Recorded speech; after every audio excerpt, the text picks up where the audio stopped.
ఈ రకంగా third degree దెబ్బలు కూడా చూపిస్తూ ఉన్నారు మెజిస్ట్రేట్ల దగ్గర.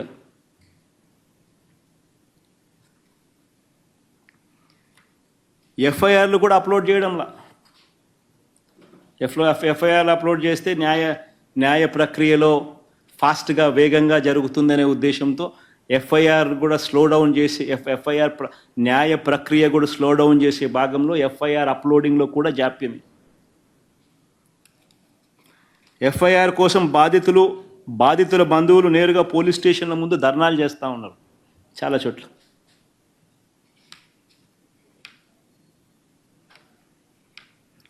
ఎంతో కష్టపడి న్యాయవాదులు వీళ్ళని ఎవరైనా బయటకు తీసుకొని వస్తే ఇంకొక కేసు పెట్టి మళ్ళీ అరెస్ట్ చేసే కార్యక్రమం కూడా జరుగుతూ ఉంది ఈరోజు రాష్ట్రంలో.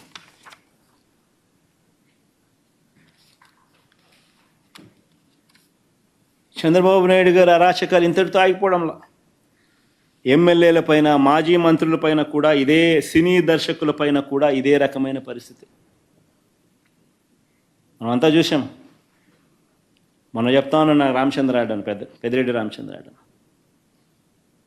ఆయన తోటలో దగ్గరుండి ఎస్పీ ప్రోద్బలంతో దగ్గరుండి సిఐ అక్కడికి పోయి ఆయన తోటలో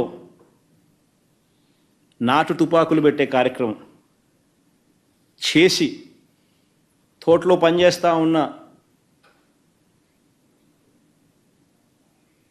ముసలాయమ, దాదాపుగా 55-60 ఏళ్ళ వయసు, 60 ఏళ్ళ వయసులో ఉన్నాయమ, కొట్టి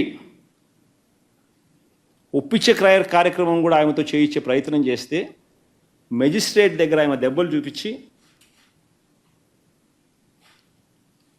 జరిగిన విషయం చెప్తే మెజిస్ట్రేట్ తిట్టి పంపించాడు సిఐని.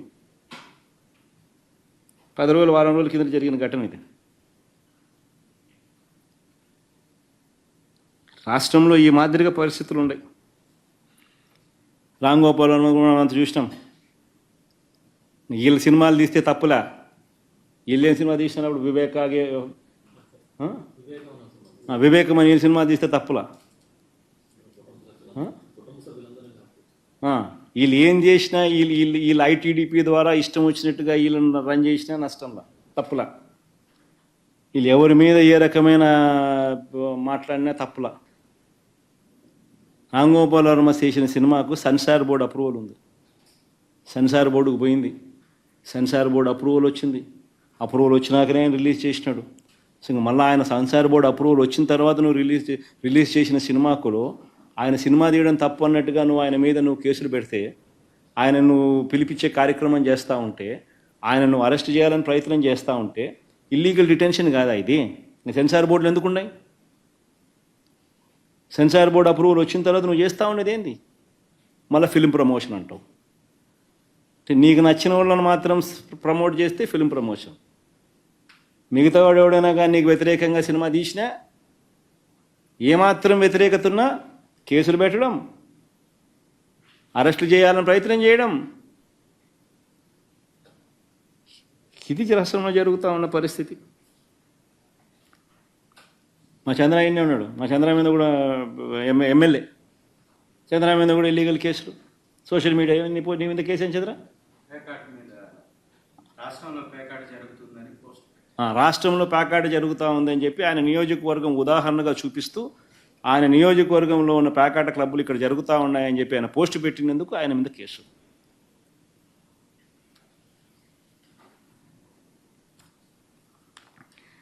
ఇంకో దళిత ఎంపీ మా సురేష్, నందిగాం సురేష్, కేసుల మీద కేసులు.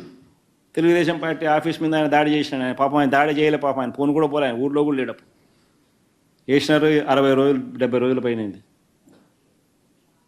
ఒక కేసుతో కాదు, ఒక కేసులో బయటకు వస్తా, ఒక కేసు పెట్టక తలికే మళ్ళీ ఇంకొక కేసు, ఒక కేసు తర్వాత ఇంకొక కేసు, అన్ని ఇట్లాంటి దిక్కుమాలిన కేసులే. ఒక దళితుడు, ఒక ఎంపీ 70 రోజులుగా జైల్లో ఉన్నాడు.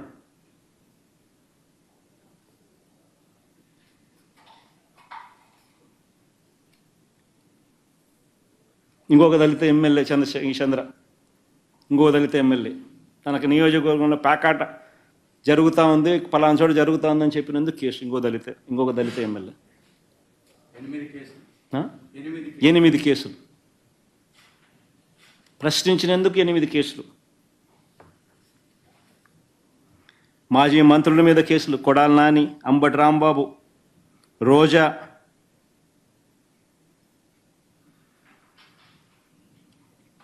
నిజంగా అసలు రాష్ట్రంలో ఈ మాదిరిగా ఒక తప్పుడు సాంప్రదాయానికి నాంది పలుకుతా ఉన్నాడు చంద్రబాబు నాయుడు. ఒకవైపున కేసులు, ఒకవైపున ఎవడైనా మాట్లాడితే అన్యాయంగా వాళ్ళ మీద దూషించడం, మరోవైపున దుష్ప్రచారాలు. వీళ్ళే దగ్గరుండి చంద్రబాబు నాయుడు స్వయాన టాపిక్ డైవర్షన్ చేయడంలో ఎంత స్పెషలిస్టు, తప్పుడు ప్రచారాలు చేయడంలో ఎంత స్పెషలిస్టు, అబద్ధాలు చెప్పడంలో ఎంత స్పెషలిస్టు, మోసాలు చేయడంలో ఎంత స్పెషలిస్టు చంద్రబాబు నాయుడు గురించి మనం అందరికీ తెలుసు. క్యారెక్టర్ అసాసినేట్, ప్రత్యర్థిని అటువైపున ఉన్న వ్యక్తి క్యారెక్టర్ అసాసినేట్ చేయడంలో ఏ రకమైన ప్రసిద్ధి చెందినాడో చంద్రబాబు నాయుడు గురించి మనం అందరం చూసినాం.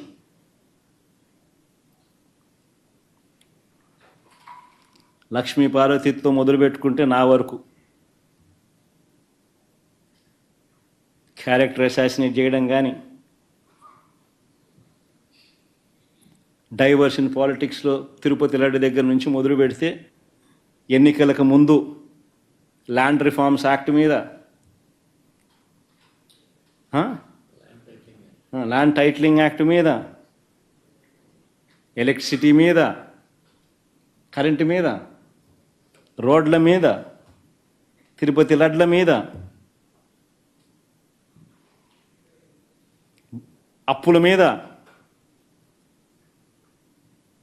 రాష్ట్ర ప్రగతి మీద, ఇండస్ట్రీస్ మీద,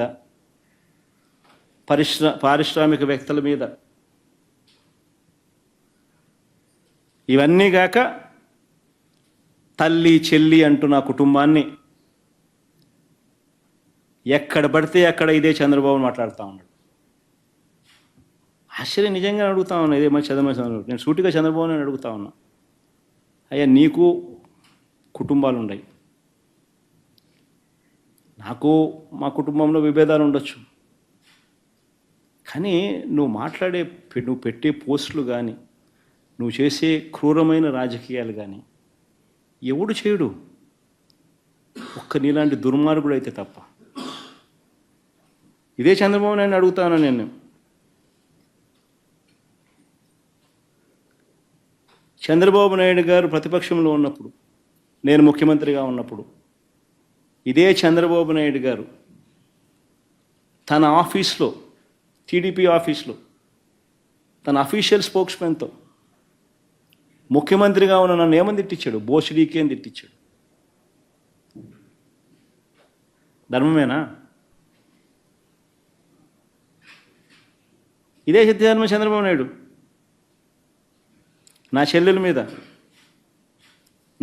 మీద షర్మిల మీద, ఇదే చంద్రబాబు నాయుడు హైదరాబాద్ జూబ్లీ హిల్స్ రోడ్ నెంబర్ 36లో ఈయన బావమరిది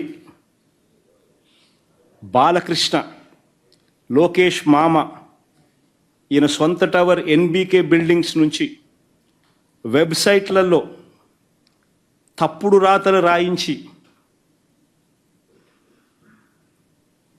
ప్రచారం గతంలో చేయలేదా? హైదరాబాదులో పోలీసులు దర్యాప్తులో ఇది తేలలేదా? ఇంతెందుకు ఇదే షర్మిలమ్మని అప్పుడే చంద్రబాబు నాయుడు గారి నైజం గురించి, చంద్రబాబు నాయుడు గారు చేస్తూ ఉన్న ఇటువంటి తప్పుడు ప్రచారం గురించి ఏమనిందో ఒకసారి అది కూడా విందాం. ఒకసారి అది కూడా పెట్టమా, ఒకసారి చూద్దాం. ఒకసారి